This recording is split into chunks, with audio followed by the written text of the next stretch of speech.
La Bible parle de plusieurs ressources nous aidant à vaincre notre péché.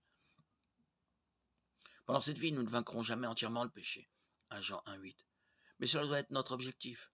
Avec l'aide de Dieu et en appliquant les principes de sa parole, nous pouvons vaincre le péché petit à petit pour devenir de plus en plus semblables à Christ.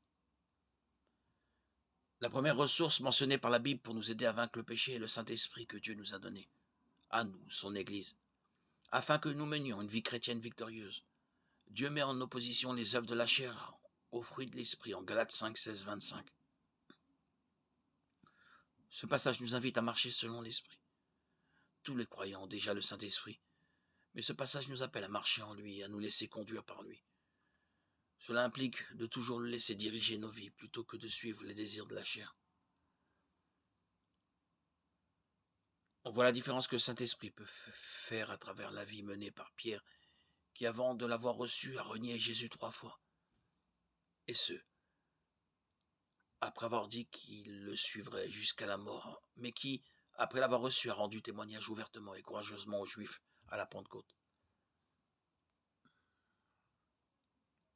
Marcher selon l'Esprit implique de chercher à ne pas étouffer sa voix. 1 Thessaloniciens 5, 19. Mais à être rempli de lui. Éphésiens 5, 18, 21. Comment est-on rempli du Saint-Esprit? Tout d'abord, cela relève de l'élection divine, de même que dans l'Ancien Testament, Dieu a choisi des personnes afin d'accomplir une œuvre qu'il voulait voir accomplir, et les a remplis du Saint-Esprit. Genèse 41, 38, Exode 31, 3, Nombre 24, 2, 1 Samuel 10, 10. Colossiens 3, 16 démontre que Dieu choisit de remplir de son esprit ceux qui se remplissent de sa parole. Cette ressource nous permet de ne plus étouffer l'esprit, mais au contraire de l'édifier et de nous épanouir par lui, pour lui et en lui.